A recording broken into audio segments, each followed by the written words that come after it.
C'est ce qu'on a envie d'inviter les enfants à faire en fait, à réinvestir leur classe, à réinvestir aussi, le premier lieu qu'on habite, c'est-à-dire son corps, réinvestir les liens avec leurs, copains de classe, avec leurs maîtresses et il était prouvé scientifiquement que quand on va bien, on apprend mieux. L'idée, c'est plutôt, d'accompagner l'enfant vers un mieux-être pour qu'il soit dans les meilleures dispositions pour apprendre. Il a été prouvé que les enfants qui, musclent leur attention, qui s'entraînent au CPS, apprennent mieux.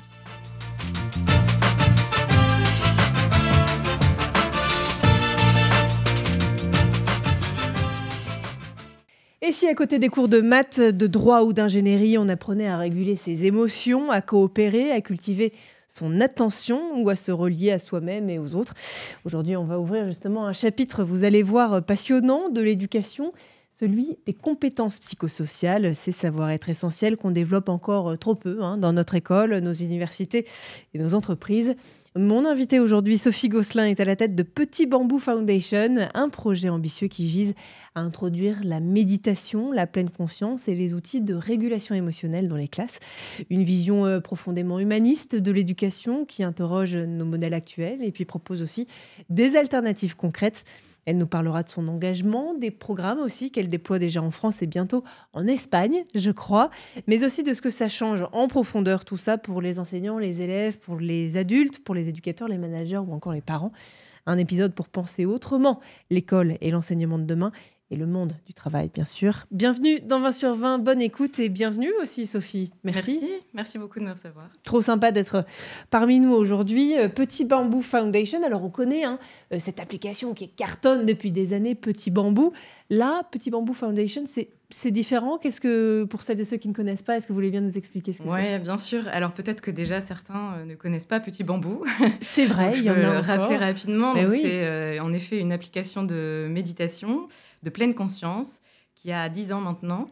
Et donc, qui compte presque 12 millions d'utilisateurs dans le monde, principalement en Europe. Mais voilà, donc on est assez fiers de ça. On aime bien dire qu'en France, on est présent dans une poche sur 10 quasiment des Français. C'est donc, pas mal. Voilà, c'est un petit rappel. Mal. Et donc, Petit Bambou Foundation, c'est la partie philanthropique, altruiste de Petit Bambou. Donc, Petit Bambou Foundation, c'est le fonds de dotation de Petit Bambou. C'est-à-dire un organisme à but non lucratif qui s'implique pour le monde de l'éducation. On a tous été concernés chez Petit Bambou par les constats qu'on peut faire dans les classes qui nous ont été rapportés par les enseignants ou parce qu'on a un contact direct avec l'école en tant que parents ou en tant que... on a beaucoup de maris d'enseignants, de femmes qui ont des époux qui sont maîtres chez Petit Bambou. Ouais. Et donc, on a été assez préoccupés par les constats autour de la santé mentale et de la crise attentionnelle qui est subie en ce moment dans les classes. Et fort de nos 10 ans de compétences avec Petit Bambou, on a eu envie d'agir. Et donc, on a créé l'année dernière Petit Bambou Foundation. Magnifique. Vous travaillez donc avec... des experts de ces sujets-là pour proposer à vos utilisateurs des contenus spécifiques ? Oui, tout à fait. C'est important de rappeler que chez Petit Bambou, on est surtout un outil avant tout et qu'on va aller chercher les savoirs, les connaissances là où elles se trouvent, donc dans des experts. Pour Petit Bambou, c'est par exemple dans des instructeurs de pleine conscience qui sont certifiés. Donc on accorde une grande importance à cela parce qu'il y a énormément d'images qui tournent autour de la méditation où on peut avoir tout de suite... des espèces d'illustrations de moines en lévitation et en pyjama. C'est ça. Et là, nous, on veut vraiment s'éloigner de ça. On propose des pratiques qui sont scientifiquement validées, donc qui ont fait l'objet de nombreuses études. Je crois que la pleine conscience, en mai 2025, on recensait presque 1,5 million d'études ces 10 dernières années. Donc, c'est considérable. On parle de quelque chose qui est quand même étudié sous toutes ses coutures. Et donc, pour nous, c'est très important de nous rapprocher du savoir, de la connaissance. Et ça vaut, bien sûr, pour le monde de l'école, presque d'autant plus pour le monde de l'école. Et donc, on va aller chercher des collaborations avec des chercheurs, avec des spécialistes de leur sujet et dans des sujets divers et variés. Qu'est-ce qui vous a guidé justement tout au long de votre parcours pour arriver jusqu'à ce poste-là et jusqu'à c'est presque une mission quelque part. C'est une autre manière de voir l'école et l'enseignement supérieur. Oui, tout à fait. C'est pas une mission qui était clair dès le départ, en fait. C'est quelque chose qui s'est construit très progressivement. Alors, c'était quand même sous-jacent dans toutes mes études parce que je suis diplômée en sciences humaines. Donc, à l'origine, j'ai une licence d'histoire. D'accord. J'ai toujours été très curieuse du monde que j'habite et des liens qu'on peut créer avec les autres, avec les espaces, les territoires aussi. Puisque suite à ma licence d'histoire, j'ai fait un master en urbanisme. Donc, à la base, je suis urbaniste. D'accord. C'est très loin du monde de l'éducation. Ouais. Mais il y a un lien, je vous l'assure. Donc, en fait, cette curiosité envers le monde, ce lien avec les autres, avec les espaces, les lieux qu'on habite, je le retrouve beaucoup dans ma mission aujourd'hui de chez Petit Bambou. Et encore plus avec Petit Bambou École et Petit Bambou Foundation. Et c'est ce qu'on a envie d'inviter les enfants à faire, en fait, à réinvestir leur classe, à réinvestir aussi le premier lieu qu'on habite, c'est-à-dire son corps, réinvestir les liens avec leurs copains de classe, avec leurs maîtresses, et donc revenir, se reconnecter à soi. Donc voilà, pas une mission qui était tracée, toute tracée, pas une route toute tracée, mais quand je regarde maintenant, je trouve beaucoup de sens dans tout ce que je fais. Ouais. Alors ça a été un chemin avec quelques embûches, mais j'ai eu beaucoup de chance après la crise Covid de me poser les bonnes questions et puis de rejoindre l'aventure Petit Bambou à ce moment-là. Comment on définit une compétence psychosociale, une soft skill, ou qu'on appelle aussi une compétence du 21e siècle, à quelqu'un qui n'en a jamais entendu parler? C'est vrai qu'elles ont beaucoup de noms, ces compétences. Compétences transversales, soft skills, vous l'avez Oui, c'est dit. vrai. La définition qui, je trouve, est la plus facile à comprendre, c'est la suivante. C'est donc une CPS, on va dire CPS pour compétences psychosociales, ça va moins me faire fourcher la langue. C'est une capacité donc ce sont des capacités psychologiques qu'on développe et qui nous permettent de faire face à des enjeux, des défis de la vie du quotidien, des épreuves de la vie du quotidien. Et donc, c'est un ensemble de compétences psychologiques qui sont émotionnelles, sociales ou cognitives et qui ont été redéfinies là récemment en 2022 par Santé publique France, qui a fourni un classement officiel. Donc, elles sont regroupées dans ces 3 grandes catégories, émotionnelles, sociales et cognitives. Et à l'intérieur de ces 3 grandes catégories, on en retrouve plein d'autres. On peut en citer quelques-unes pour que ça devienne un petit peu plus concret, mais la conscience de soi, par exemple, en fait partie. La connaissance et la conscience de soi en fait partie dans les catégories cognitives. Dans les catégories émotionnelles, on a la régulation du stress, la gestion des émotions. Ou encore dans les compétences sociales, comment créer un lien constructif avec autrui. Donc, voilà, c'est des compétences, somme toute, assez... ça peut paraître basique comme ça, mais aujourd'hui, on en a grandement besoin et ça se développe, ça s'entraîne. Ça se développe, ça s'entraîne, et puis c'est aussi des compétences essentielles pour le monde du travail Tout à fait. Aujourd'hui. Ben oui, tout à fait, et qui ne sont pas acquises. Alors, les CPS, ce n'est pas réservé à l'école. Ce sont des compétences qui s'entraînent tout au long d'une vie et qui peuvent continuer à s'entraîner même une fois arrivés dans le monde professionnel. Alors, il y a toujours quand même une petite limite parce que ces CPS, on ne cherche pas à les insérer dans le monde de l'école pour préparer des futurs travailleurs. En fait, là, quand on en parle à l'école, c'est d'abord pour mieux vivre l'école, mieux apprendre, parce que ça va de pair avec les apprentissages fondamentaux, l'écriture, les maths, bien sûr qu'on ne veut pas... remplacer ces apprentissages par les CPS, mais l'un va avec l'autre. C'est vraiment les deux facettes d'une même pièce. Et il était prouvé scientifiquement que quand on va bien, on apprend mieux. Enfin, vous avez certainement vous-même des souvenirs d'un prof qui vous faisait peur ou de un climat scolaire qui n'était pas au top. C'est pas les meilleures années, c'est pas là où on a appris le plus de choses en fait. Non. Un enseignement supérieur où ces CPS, elles auraient la même place qu'un savoir traditionnel presque ou particulièrement technique.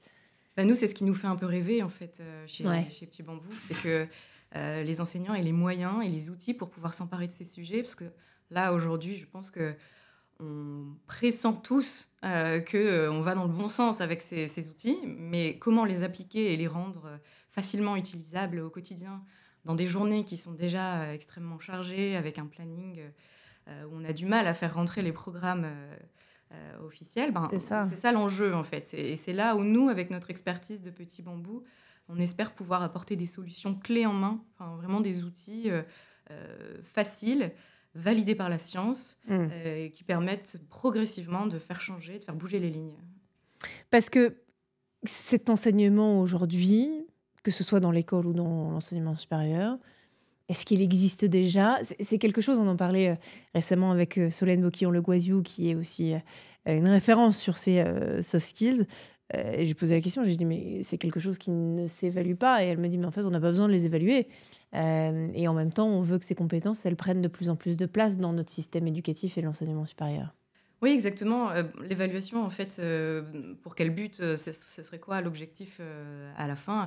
Ouais. Là, l'idée, c'est plutôt d'accompagner l'enfant vers un mieux-être pour qu'il soit dans les meilleures dispositions pour apprendre.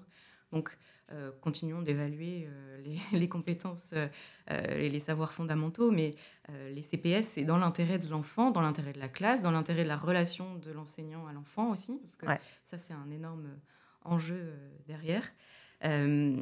Mais donc, oui, je ne pense pas que ce soit une nécessité d'évaluer ces compétences à l'école.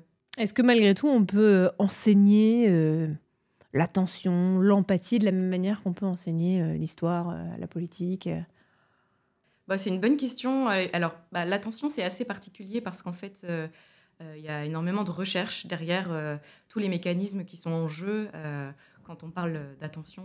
Et donc, nous, on travaille actuellement avec Jean-Philippe Lachaud autour de ce sujet qui est passionnant.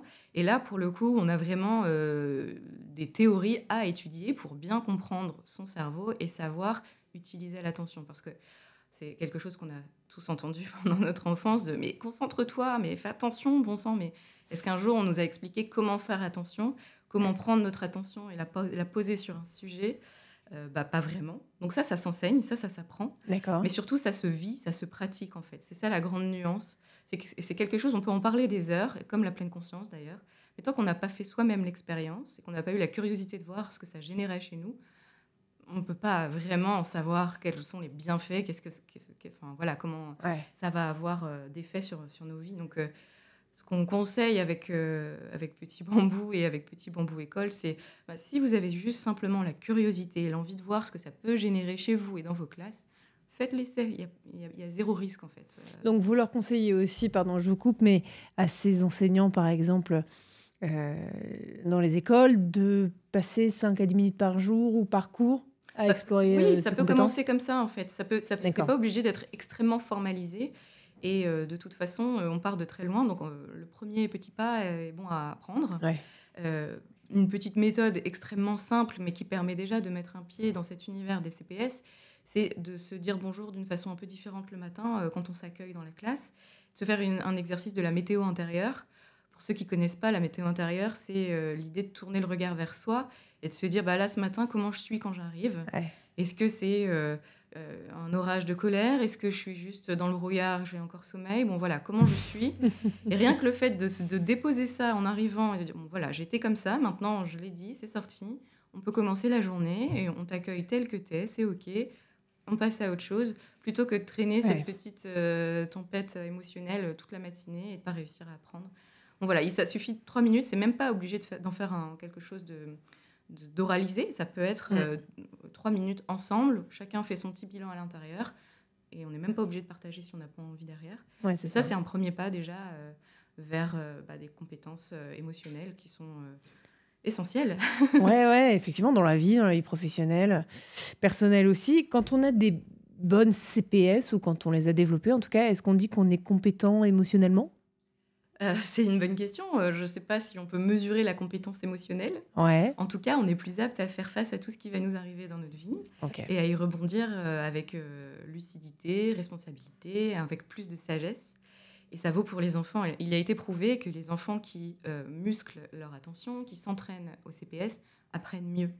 Parce qu'aussi, ils font ce pas de côté pour savoir comment ils se sentent, pour faire un petit peu le ménage dans leur tête, pas se laisser emporter par leurs émotions, mais aussi leurs pensées, et des pensées anxieuses, par exemple, ce genre de choses. Et quand on a fait ce pas de côté, on gagne un peu d'espace, on gagne un peu de lucidité et on peut se concentrer sur ce qu'on nous demande à l'école. Est-ce que les CPS sont un levier, selon vous, pour réduire les inégalités de réussite à l'école, à l'université ?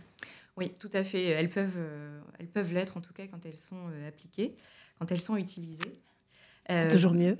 Oui, et c'est même le rôle de l'école, en fait, de venir lisser ces inégalités, parce que on est tous très inégaux quand on arrive, encore une fois, le matin. On ne sait pas ce qui s'est passé à la maison, dans quel contexte on vit à la maison, quelles difficultés on peut rencontrer dans sa vie personnelle.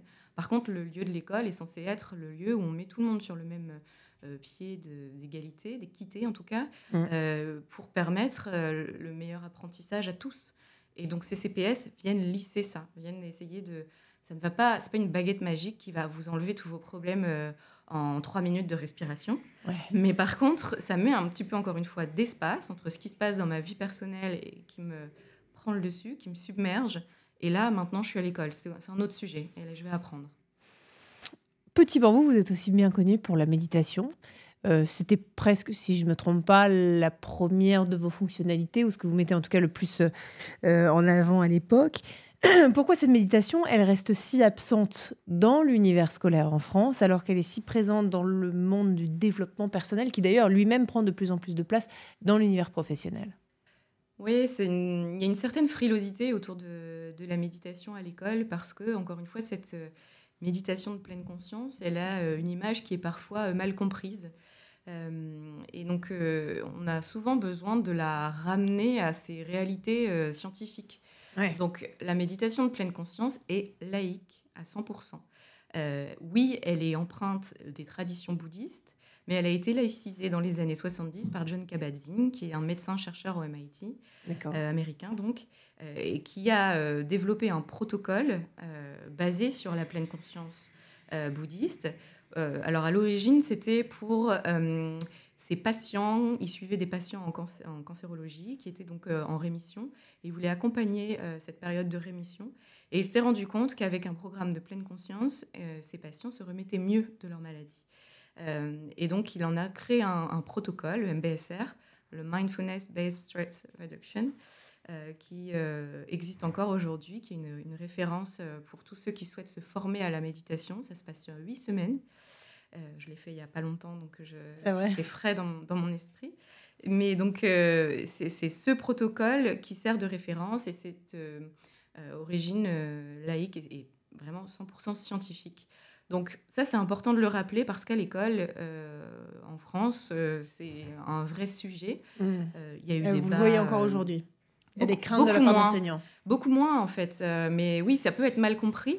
Et les craintes de l'enseignant, souvent, elles sont liées aux craintes des parents. De dire, mais comment je vais justifier ça aux parents d'élèves ? Comment je vais le proposer comment je vais présenter ça à mon directeur d'établissement, voilà. Bien sûr. Parce que souvent, le constat qu'on a fait, nous, chez Petit Bambou École, c'est que l'envie part de l'enseignant. Et donc, nous, on s'adresse à l'enseignant directement. On a envie de lui parler à lui. Et le chemin qu'on a observé, c'est que ce sont souvent des personnes, des enseignants qui ont déjà médité avec Petit Bambou, qui se sont rendus compte des bienfaits pour eux, et qui ont eu envie de l'appliquer en classe pour leurs élèves, parce qu'ils se sont dit que ça ne pouvait être que bénéfique pour la classe. Et donc, c'est pourquoi aujourd'hui, on va plutôt parler donc, de pratiques attentionnelles, d'exercices de pleine conscience, etc., pour essayer de ne pas faire peur. Mais nous, on n'est pas du tout... on n'a pas peur de défendre nos pratiques de méditation de pleine conscience à l'école, au contraire. Et d'ailleurs...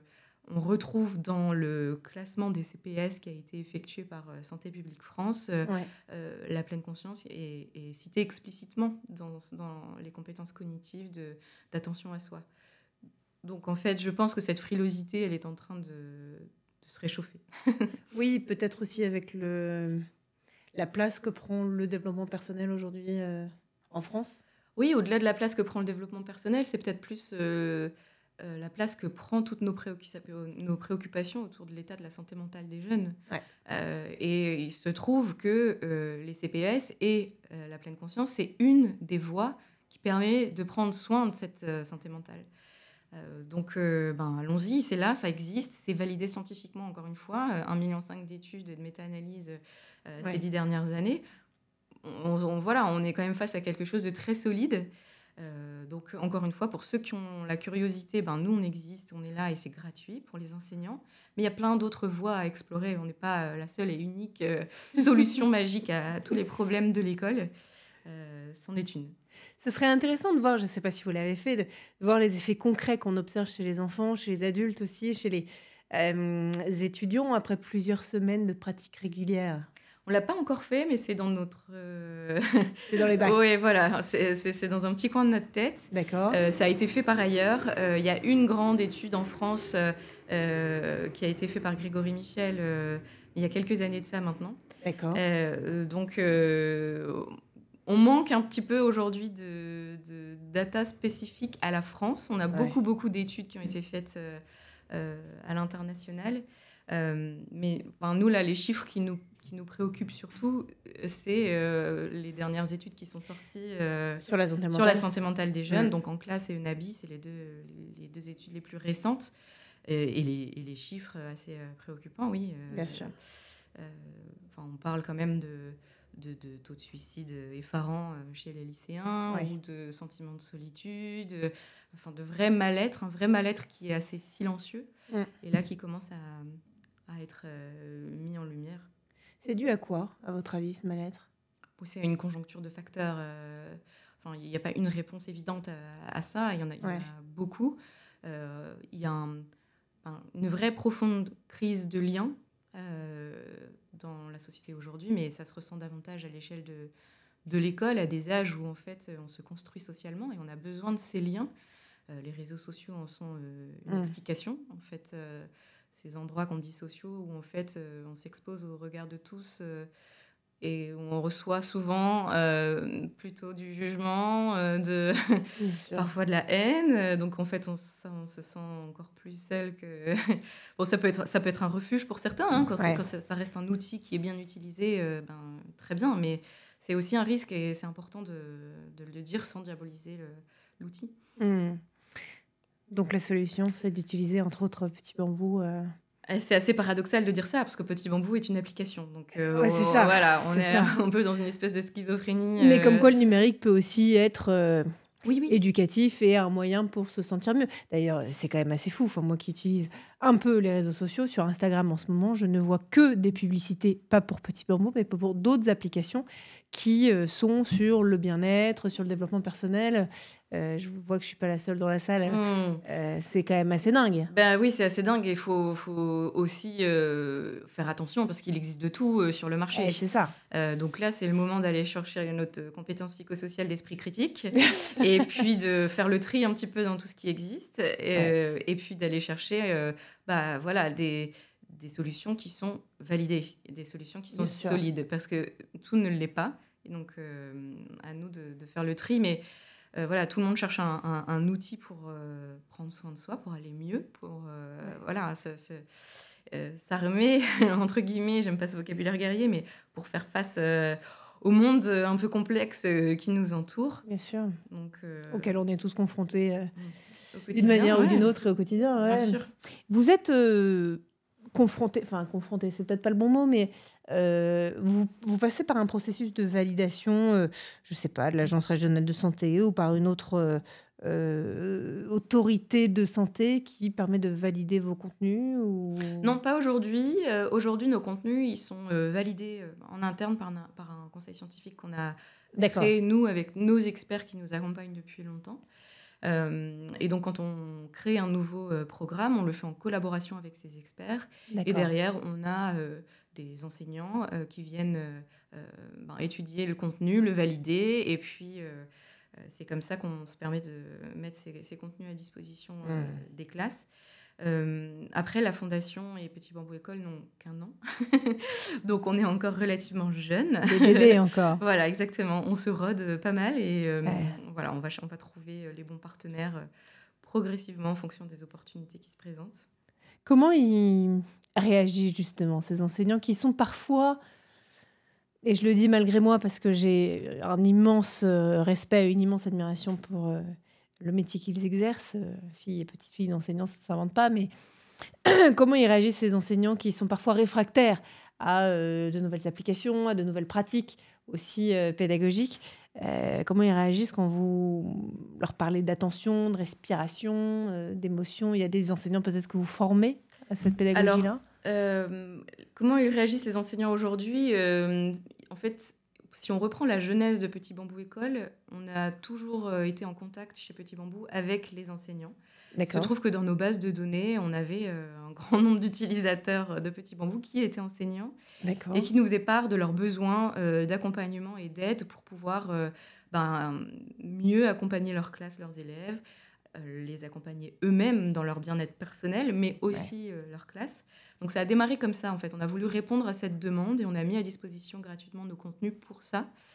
Et en fait, la demande grandissait. On s'est retrouvé face vraiment à un besoin qui était exprimé clairement et on ne pouvait pas détourner le regard. Ouais. Donc, on a décidé de structurer un peu plus notre proposition et de créer cette plateforme qui s'appelle Petit Bambou École.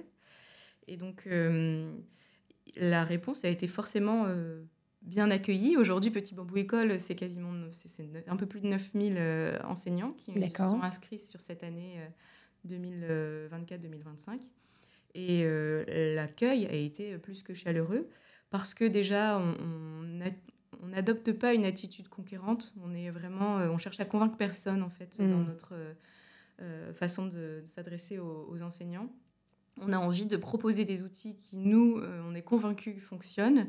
Ouais. On les invite à tester s'ils en ont envie, mais voilà, on fait pas du tout on n'insiste pas et surtout, c'est 100% gratuit. D'accord. Et comme ça vient répondre à des vrais besoins de gestion de classe, de comment je fais avec mon élève qui a des troubles d'attention, comment j'arrive après la récré, à les calmer pour pouvoir enchaîner sur le contrôle de maths. Voilà. Nous, là, on a des petites choses qui marchent plutôt bien. Donc, si vous avez envie de tester, allez-y. Bienvenue. Il y a une autre question qui se pose évidemment quand on parle de tout ça et plus je vous entends me raconter ce que vous faites, la mission qui est la vôtre, etc. Est-ce qu'on peut aujourd'hui enseigner par exemple la pleine conscience sans tomber dans le piège du bien-être un peu gadget ? C'est peut-être quelque chose d'ailleurs qui est reproché par certains, une tranche de la population à Petit Bambou. Oui, c'est un risque en fait, hein. C'est un effet de bord. Il faut y faire attention parce que nous, on prône encore une fois la conscience de soi. Donc c'est la responsabilité aussi de chacun de venir voir les effets de la pleine conscience chez soi, mais sans y voir un remède miracle, sans y voir une baguette magique qui va en un geste solutionner tous les problèmes de ma classe. Ouais. C'est quelque chose qu'on rappelle assez fréquemment dans nos communications, dans la façon dont on parle aux enseignants, dans nos programmes aussi. Et c'est aussi pour ça qu'on propose des programmes courts qui viennent marquer un petit moment dans la journée, mais qui ne sont pas un coaching de life. Enfin, voilà, on ne fait pas dans du développement personnel réellement, en fait. D'accord. Parce qu'il y en a de plus en plus, des coachs de vie, des life coachs, comme ils s'appellent aux États-Unis, qui cartonnent sur les réseaux sociaux et en fait, qui s'appuient vraisemblablement sur aucune donnée scientifique. Oui, et après, qui on est pour juger ce qui fait du bien aux gens, en fait. Ça, c'est sûr. Si vraiment ça vous permet d'éviter les anxiolytiques et les antidépresseurs, c'est toujours mieux. Vous choisissez bien comment vous guidez votre vie, il n'y a aucun problème là-dessus. Nous, c'est pas du tout le chemin qu'on a envie de prendre. On ne fait pas de fausses promesses, on n'attire pas avec des « vous allez voir, vous allez mieux dormir, c'est sûr ». Non, pas du tout. La méditation de pleine conscience peut avoir des effets sur votre sommeil. Ouais. Elle peut vous aider à mieux gérer votre stress. Elle peut vous aider dans votre classe avec vos élèves. Mais c'est à vous de vous emparer de ce sujet, de voir ce que ça fait. Et là, on ne promet rien, en fait. C'est un outil qui a beaucoup de vertus et qui a été beaucoup testé. Donc, nous, on est convaincus. Mais les effets sont différents pour tout le monde. Donc, bien sûr. Testez et vous verrez. Exactement. Alors, vous avez démarré en France. Et maintenant, vous lancez, alors excusez mon accent, Petit Bambou Escuelas en Espagne en 2025, cette année donc. Pourquoi ce pays ? Il se trouve que Petit Bambou en Espagne, l'Espagne est notre deuxième pays d'implantation de Petit Bambou. D'accord. Petit Bambou est présent dans 6 pays aujourd'hui. Donc l'Espagne, la France, l'Allemagne, les Pays-Bas, l'Italie, et j'en oublie un autre pays nordique, peut-être. On est présent en anglais aussi, donc les pays anglophones. Mais donc, en termes de nombre d'utilisateurs et là où Petit Bambou rayonne le plus, l'Espagne est le second pays. Et donc, dans nos équipes, on a des personnes qui sont responsables de chaque pays et qui sont des natifs D'accord. des pays mentionnés. Et en Espagne, donc, on a eu envie de proposer aussi Petit Bambou aux élèves espagnols qui sont déjà sensibilisés à la pleine conscience et qui sont prêts, à notre sens, pour recevoir l'outil et l'utiliser. L'Espagne, on pourrait se dire aussi, et pourquoi je vous posais la question tout à l'heure des pays nordiques, c'est que on pense au Danemark, on pense à la Norvège, à la Suède, c'est une pédagogie totalement différente de celle qu'on peut connaître en France aujourd'hui et qui est peut-être la plus à même, en tout cas, à adopter un outil comme le vôtre. Oui, complètement. En fait, d'ailleurs, les protocoles autour de l'empathie qui ont été lancés en 2022, c'était Ouais, inspiré de la méthode danoise Free for Mowbray. tout à fait. Donc oui, on a bien fait de tourner le regard vers ces pays qui sont en avance, qui ont une avance considérable sur les Ouais. méthodes d'enseignement. C'est quand même un bon indicateur, le fait qu'on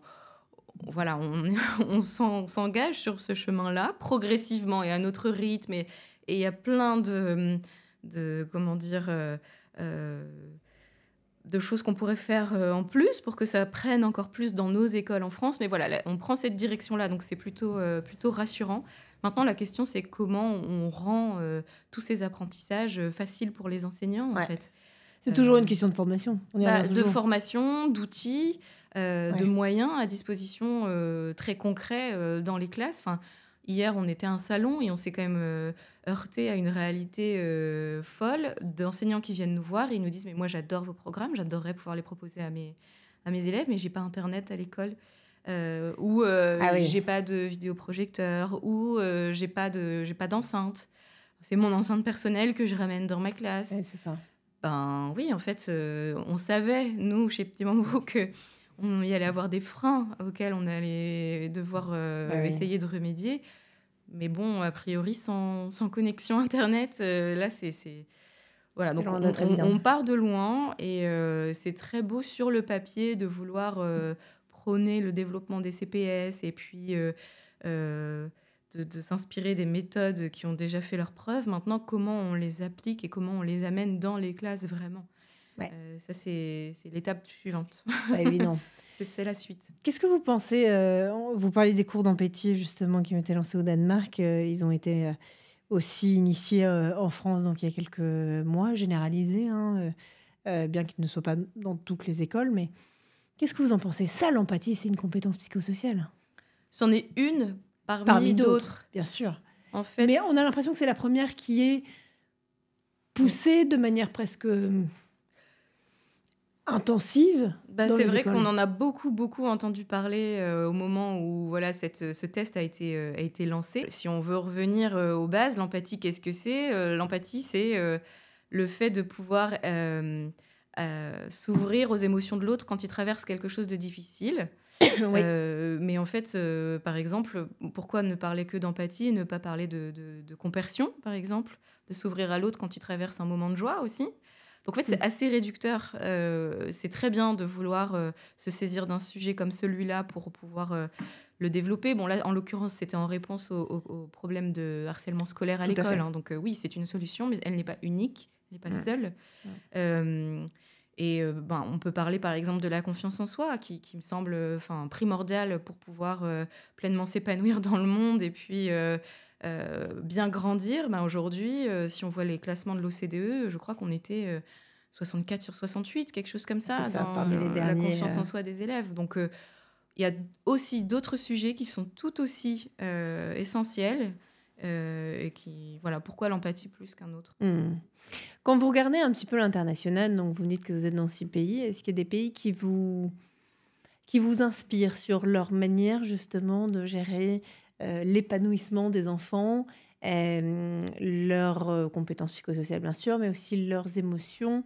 On n'arrête pas de dire depuis le début de ce podcast que tout ça est essentiel pour leur développement, bien sûr en tant qu'enfant, mais derrière, dans l'enseignement supérieur aussi, et puis dans leur vie professionnelle. Est-ce qu'il y a un pays qui cartonne, ou en tout cas qui vous inspire particulièrement sur le sujet? Il y en a plusieurs. On en revient aux mêmes références, en fait, parce qu'ils ont vraiment 10 années d'avance sur nous, mais les pays scandinaves sont à observer de très près. Et pas, alors bien sûr dans les méthodes, mais aussi dans la place de l'enfant dans la société. C'est pas qu'une question d'école, en fait. Si on prend l'école comme un problème unique, on n'a qu'une partie de la solution. Ce sont des pays où le temps de travail est organisé aussi en fonction de la vie de famille, par exemple. Tout à fait. Où les enfants ont une vraie place au restaurant. Où, c'est vraiment un ensemble. Donc nous, il se trouve qu'avec Petit Bambou, on agit sur l'école et sur l'éducation, mais c'est quelque chose pour lequel on peut prendre 10 pas en arrière.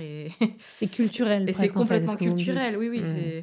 J'ai vu une étude dernièrement circuler sur le fait qu'on se posait la question si dans les lieux publics, il fallait avoir des espaces réservés aux enfants, des espaces réservés au reste des individus de la société. Bon. Voilà, ça pose question. Ça pose question. Ça pose question aussi pour, donc je l'ai dit, les plus grands d'entre nous, d'entre ceux qui nous écoutent et qui nous regardent peut-être. On parle beaucoup des petits. Le fait est que c'est quelque chose, le bien-être, être bien avec soi, apprendre à apprendre tout au long de la vie notamment, qui concerne aussi les plus grands, les étudiants notamment, à une épreuve. Et parce que je dis que c'est une épreuve parce que ce sont eux qui nous le disent, notamment dans les médias et notamment dans ce podcast, l'orientation scolaire. Ça aussi, c'est une période de stress. C'est une énorme période de stress. Le stress autour des notes, qu'est-ce que je vais faire de ma vie, comment je vais avoir un impact dans ce monde si complexe. En fait, c'est la mission de l'école. S'il n'y en a qu'une à retenir pour moi, c'est de se dire qu'en fait, à l'école, on transmet le monde à nos enfants et donc aux futurs adultes. C'est la responsabilité de nous, adultes d'aujourd'hui, de transmettre le monde à nos enfants et toutes les clés qui vont avec pour qu'ils puissent le naviguer avec leurs responsabilités, etc. Le passage de l'âge à l'âge adulte, qui se passe au moment de la fin de l'adolescence et puis de ces examens de fin d'adolescence, en fait, c'est une espèce d'énormes de couloirs qui se resserrent beaucoup à cette période-là, où on doit prendre des décisions qui vont avoir un impact, c'est l'impression qu'on a en tout cas à ce moment-là, qui vont avoir un impact pour le reste de notre vie, où en plus on est dans une espèce de pression académique énorme, et puis on ne comprend pas bien ce qui se passe dans tous ces changements en nous, parce qu'on grandit, il y a plein de choses qui se passent dans nos corps, dans nos têtes, dans nos liens aux autres. Donc voilà, c'est cette espèce de bouillonnement où on est confus en fait. Et dans ces moments-là, la pleine conscience, c'est une façon aussi de revenir à ce qui est réel, à ce qui est vraiment là aujourd'hui, pas toute cette anxiété de l'avenir, mais son souffle, sa respiration, son ancrage corporel. Et donc, on a bien conscience de ces enjeux, de ces questions qui se posent autour de l'orientation. Et on a créé cette année une offre spéciale pour les étudiants chez Petit Bambou. Donc, c'est aussi un pan de la population à qui on a envie de proposer des options. Ouais. À qui on impose en tout cas une certaine idée que choisir son orientation sur Parcoursup, c'est choisir l'avenir de sa vie et qu'on ne pourra jamais changer de voie. C'est assez effarant, mais j'en suis l'exemple contraire. Je suis urbaniste de formation. Je me suis posé les bonnes questions à 30 ans seulement. D'accord. Donc en fait, j'ai pas vécu spécialement de crise à cet âge-là d'orientation. J'ai plutôt suivi un peu mon instinct et ce que j'aimais. Donc j'ai eu cette chance, parce qu'en fait, j'avais pas de pression familiale, j'avais des notes correctes, j'étais curieuse de tout, donc on m'a laissé un petit peu explorer. Et en fait, c'est qu'à 30 ans où je me suis dit, mais en fait, c'est pas ça que je veux faire.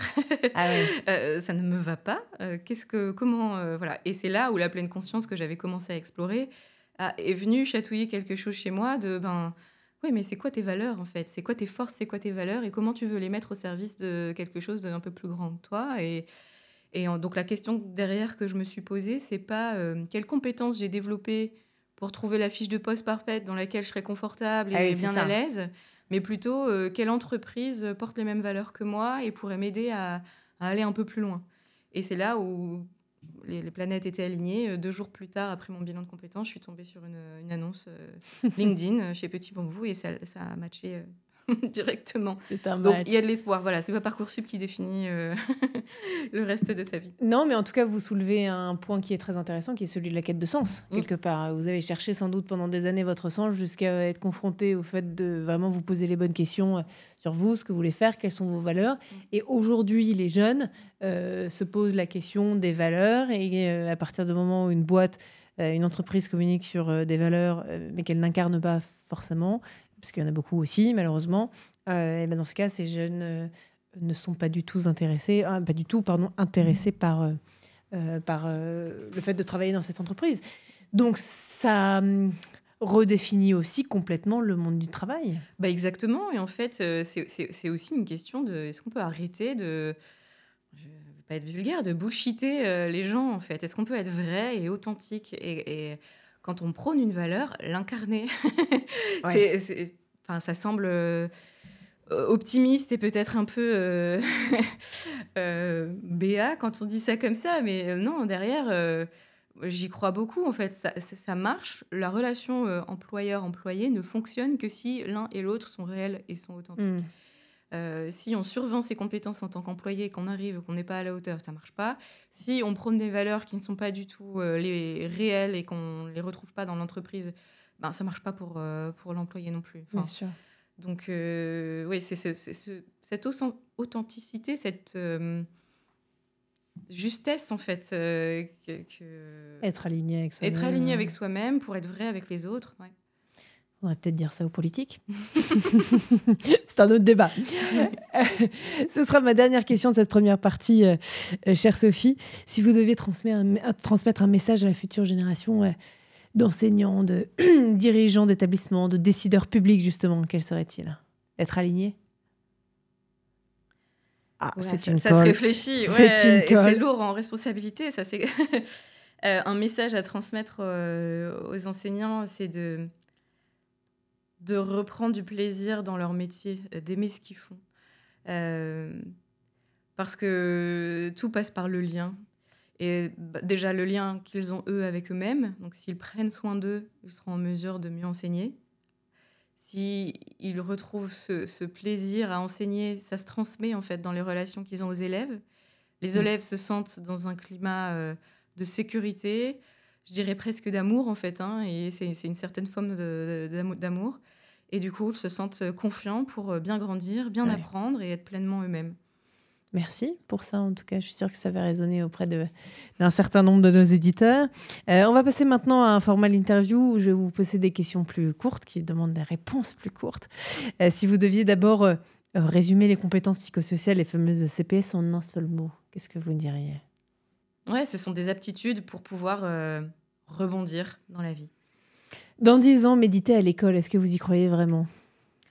On y croit. On y croit vraiment. Et même si c'est pas simplement, si c'est pas que méditer, en fait. Ça peut être juste respirer. Ça peut être juste communiquer de façon bienveillante. Ça peut être exprimer de la gratitude. Il y a plein de méthodes et de pratiques attentionnelles qui fonctionnent, autres que la méditation. Allez, complétez la phrase suivante. L'école ne doit pas seulement apprendre à faire, mais aussi à... Apprendre à être. J'adore. Faut parler à une convaincue. S'il fallait commencer par une seule émotion à enseigner aux enfants, ce serait... On est un mélange d'émotions, donc aller faire le tri là-dedans, n'en retenir qu'une. Je dirais peut-être que, vu le monde dans lequel on vit, apprendre à naviguer son anxiété, ça me paraît plutôt adéquat. Un savoir-être que vous auriez adoré qu'on vous enseigne à la fac. La confiance en moi. Ouais. Pour prendre la parole et m'affirmer. Le plus gros cliché qu'on entend sur la méditation, c'est quoi ?